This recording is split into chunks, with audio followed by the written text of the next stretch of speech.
and admits that the conflict led to the rise of the Daesh terrorist group.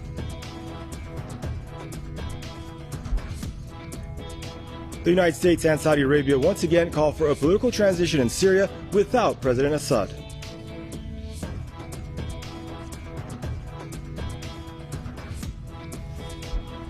And thousands of New Yorkers marched through the streets of Manhattan to protest U.S. police brutality. These headlines and much more right here on Press TV.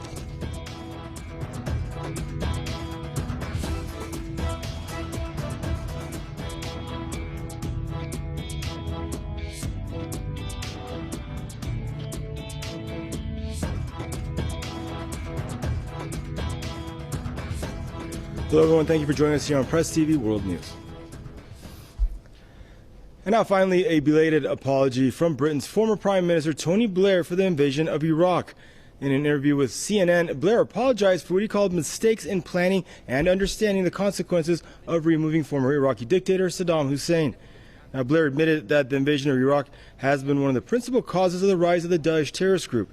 He added that those who invaded Iraq in 2003 are partly responsible for the current situation there. Now, Blair's apology is thought to have been triggered by new revelations that he ignored warnings about the security consequences of invading Iraq. Now, over the past 12 years, Blair had repeatedly stated that the invasion of Iraq was right and a source of pride.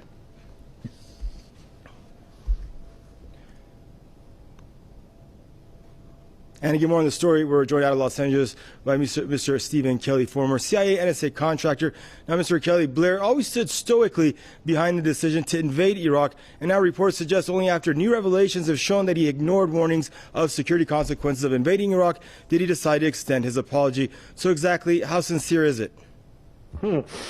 Well, obviously, this shows me that Tony Blair is not a very courageous man, and I suspect that unlike his American counterparts here, he seems to be showing a little more fear about the repercussions. But I suspect what's really going on here is that they're trying to control the information.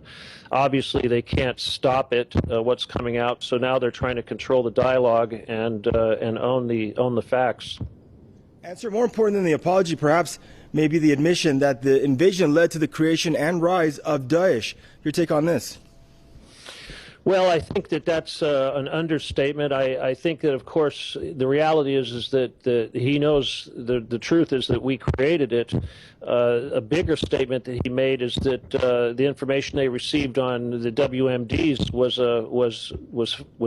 erroneous information. I think that's a false statement. I think they knew from day one that there were no WMDs, and if there were, they were supplied by the United States. Now, are there any legal ramifications to this admission? I mean, this almost proves negligence or culpability in all the unrest and chaos that was created in Iraq. Can he be held somehow accountable? I think most definitely he is concerned about the world court and being branded a war criminal, as obviously the court in Malaysia did brand him and Bush a war criminal. So certainly this is something that appears to be weighing heavily on his mind, and I think he's going to try to do everything he can to repair his legacy.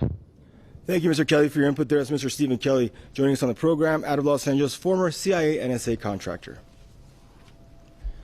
Now, the British Prime Minister is under fire for spending over $150,000 of taxpayers' money to participate in the funeral of a Saudi king back in January. Now, environmental and human rights groups were outraged when new information released by the Cabinet Office showed the cost of David Cameron's trip to Saudi Arabia. In contrast, Cameron and 5 others flew to Australia last November to attend a meeting at a cost of about $20,000. A Prime Minister spokesman refused to elaborate on exactly why the Saudi trip cost so much more than Cameron's other overseas trips. Now, this comes at a time when the British government is facing mounting criticism for its links with Saudi Arabia, which has one of the worst human rights records in the world. The United States and Saudi Arabia have once again called for the exclusion of Syrian President Bashar al-Assad from any possible political solution to the crisis in the war-torn country. Saudi King Salman and the U.S. Secretary of State John Kerry both discussed issues during the meeting in the King's country residence. Saudi monarch and Kerry both agreed to intensify support for anti-government militants in Syria who are fighting to topple Assad. And Washington and Riyadh have long provided militants in Syria with funds and weapons to throw the Syrian government. Now, this is while countries like Iran and Russia insist that only the Syrian people must decide the future of their country. Mike Harrison, editor of Veterans Today, believes the U.S., Saudi Arabia, Israel, and Turkey are the main sponsors of ISIL terrorism in Syria and Iraq. Let's take a listen. The U.S., Israel, Saudi Arabia, and Turkey are the sponsors of the terrorism of ISIS, which is occurring inside both Iraq and Syria. Let's get that straight first off. We know who is providing the material support. We know who's buying the oil from ISIS. It's BP and it's ExxonMobil. So we know that support for terrorism is coming from the West. So there is an industry of terrorism that needs to be quashed. Abruptly quashed, sooner the better. And I would recommend that the United States cooperate with Russia in order to quash this terrorism. The problem is that the United States has a bipolar or schizophrenic type foreign policy, where officially they condemn terrorism. Unofficially, they support terrorism. There's an industry here that they're trying to support, that if you don't have terrorists, you don't have a budget for terrorism, counterterrorism. And that's what's going on. The U.S., Arabia, Israel, and Turkey have been out to topple the Assad regime for some time now. It's pointless. The Syrian people love this man.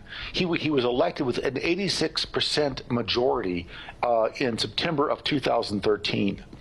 It's how can they say that this man is a dictator? How can they say that this man is running roughshod over his people? This is a man who loves his country, loves his people, loves his culture. He's trying to protect them from the globalists who are trying to collapse every independent country in the world. Now mortars and rockets continue to rock Aleppo. Inside the city are continuously pounding residential areas. Still, local residents are coping with the situation while trying to live a normal life. Press TV's Mohammed Ali reports from Aleppo. This is the terrorists' hell cannon launching a gas cylinder. And this is where it hit. Several civilians were killed inside their apartments and others got injured in El Nil Street. Local defense units rushed to the place. There were still bodies under the rubble and families waiting to know if their loved ones were still alive. But the danger was not over, as sound of mortars falling was heard.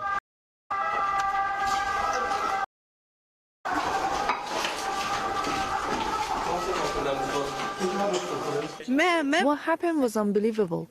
The walls were collapsing over us. The apartment was filled with dust and I couldn't see a thing. A while ago, terrorists fired a rocket. My house was destroyed and my neighbors were killed. I addressed a message to the terrorists, the agents of Israel. We are here. We will remain steadfast and never leave our country. The amount of destruction was massive. Shops and cars were destroyed. But this is not a new scene in Aleppo, as this has been the situation since terrorists occupied quarters in the city. This is where a gas cylinder landed here near El Nil Street. Nevertheless, just 20 meters away, the residents of Aleppo are living their normal lives and shopping for their daily needs. People were walking the streets and the traffic was normal despite the danger. Locals were going to restaurants and coping with the circumstances. People got used to the situation and are coping as the war has been ongoing for 5 years. After a mortar lands in a while, the people head to restaurants. There is hope that our city will be secure and we will rebuild it. The residents of Aleppo expressed steadfastness and trust in the Syrian army to defeat terrorists in and around their city, especially in light of the significant gains currently the army is making around the city.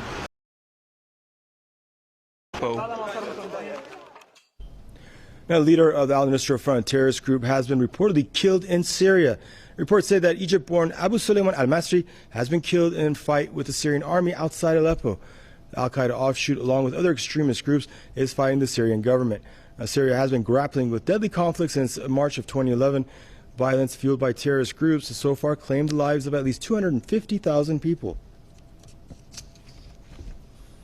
And in the U.S., thousands of New Yorkers have marched through the streets of Manhattan to protest against police brutality.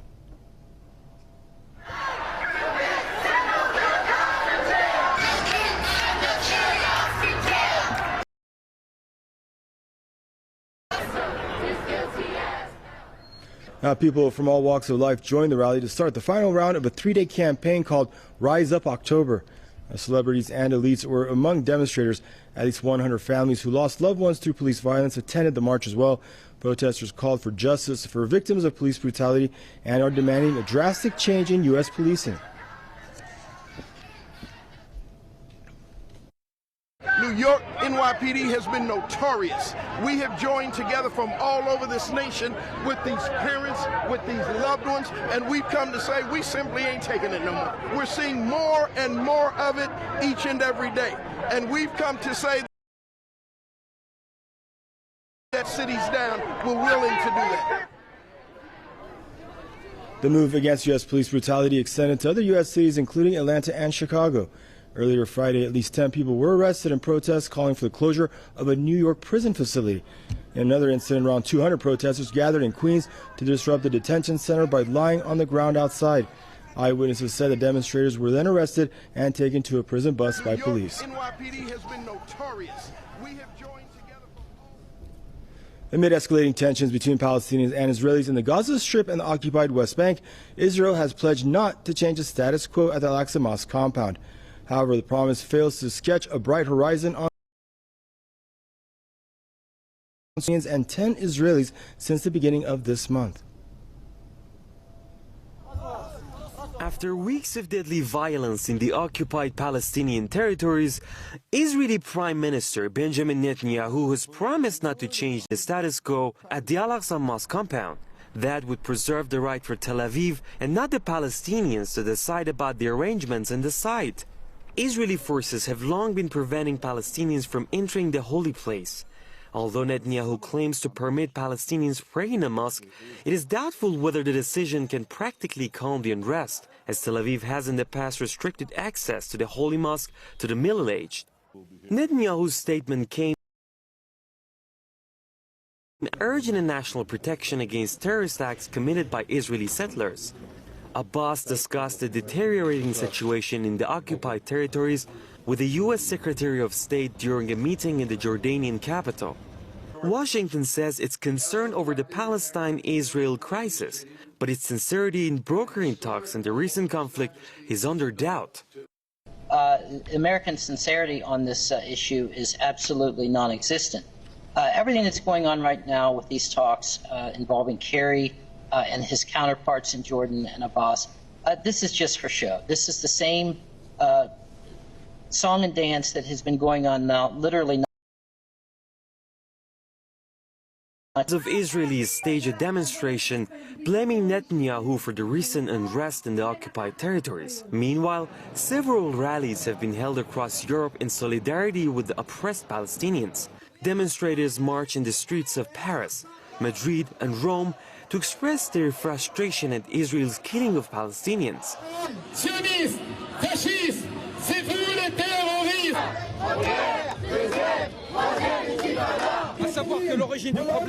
Namely, the problem is France. It is US, England and Germany too. It is these powers that are against the Palestinian people. They herded them where they are and they killed them. Who is delivering the weapon exists because of these powers. So the problem is that we should go against those powers that support, arm and protect Israel by all means. I say by all means.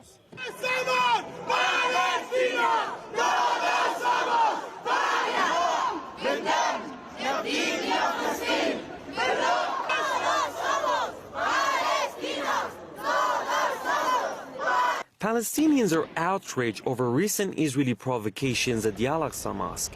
They say Tel Aviv seeks to Judaize Al-Quds and other Islamic sites in the occupied territories.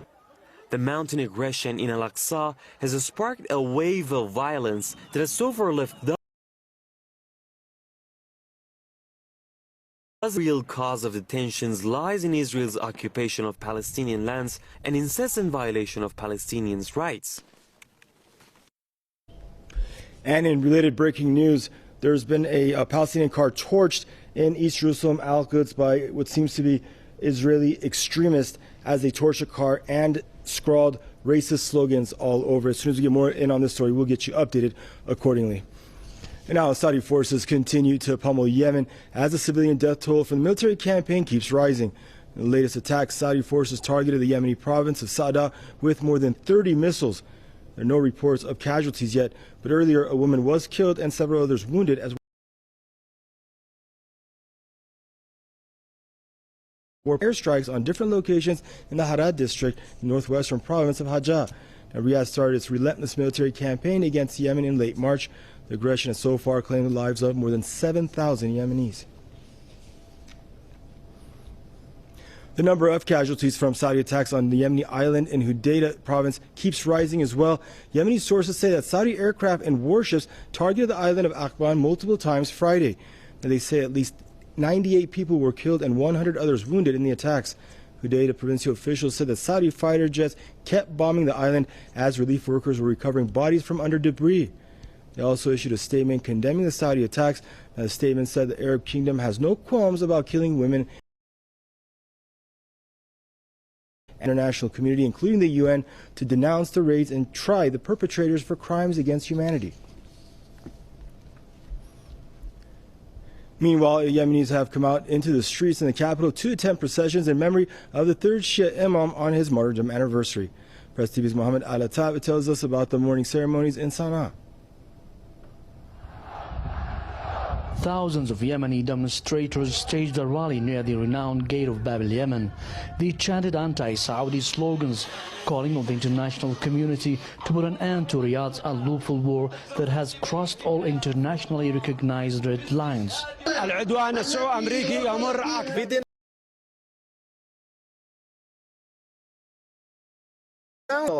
It's a shame that the international organizations don't do anything to stop the Saudi atrocities.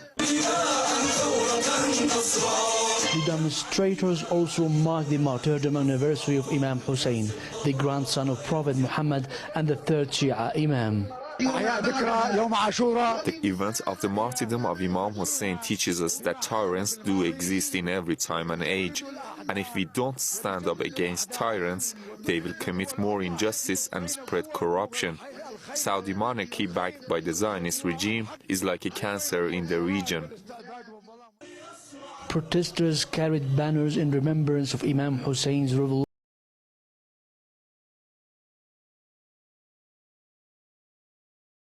Still burning, and that righteousness will be eventually victorious over injustice and oppression. We draw our courage and resilience against Saudi relentless bombardment and genocide from Imam Hussein. Saudi Arabia, with the help of mercenaries, US and Israel, is trying to defeat the Yemeni revolution, but they should know that we will be victorious at the end. Demonstrators here say they will look up at Imam Hussein in their fight against Saudi Arabia's tyranny and oppression. Press TV, Sana'a. London hosts its annual Ashura procession to mark the martyrdom anniversary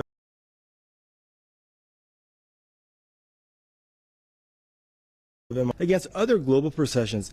They wanted to ensure that Imam Hussein's message of fighting oppression, tyranny and injustice was heard in the British capital despite obstacles. Press TV's Amina Taylor has filed this report for us. The typically British weather was no deterrent. A procession of thousands snaked its way down from Marble Arch through to Edgware Road in the middle of London. The message was one of unity in the face of oppression. The significance of today is for all of humanity, not just Muslim Shias, all of humanity to make a stand for a man who sacrificed himself for altruism, in essence, the grandson of the Prophet Imam Hussein alayhi salam.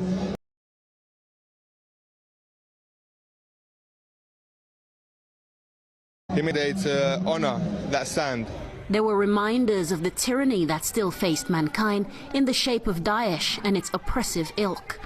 Many of those on Saturday's march were spreading Imam Hussein's message in a variety of creative ways. So we want to spread the message of a man called Hussein who spread the message of Islam peacefully, and he was killed by doing so. And we're here today just to spread this message. So we're here basically commemorating the death of Imam Hussein alayhi salam with the peace and love and tranquility, really. Most reactions were quite positive.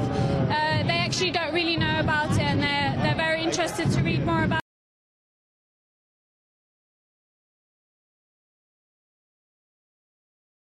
Ashura, so it's quite good to give out the roses. It's sort of a nice gesture. Despite earlier security concerns, those who attended or who witnessed the procession had a real opportunity to educate themselves further. I think one of the main messages is to just spread awareness of the message of Imam Hussein and what happened over 1400 years ago. How amazing this is that still 1400 years on, year after year, millions and millions of people all around the world remember what happened on the 10th of Muharram.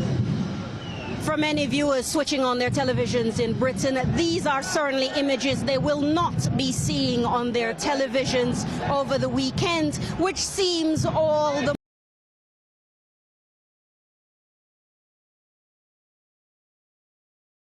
more than 100 years ago. Amina Taylor, Press TV, London. And that brings this bulletin to a close, everyone. Thank you for joining us here on Press TV World News. Do stay tuned. You have Reza with your light news up next. Bye-bye.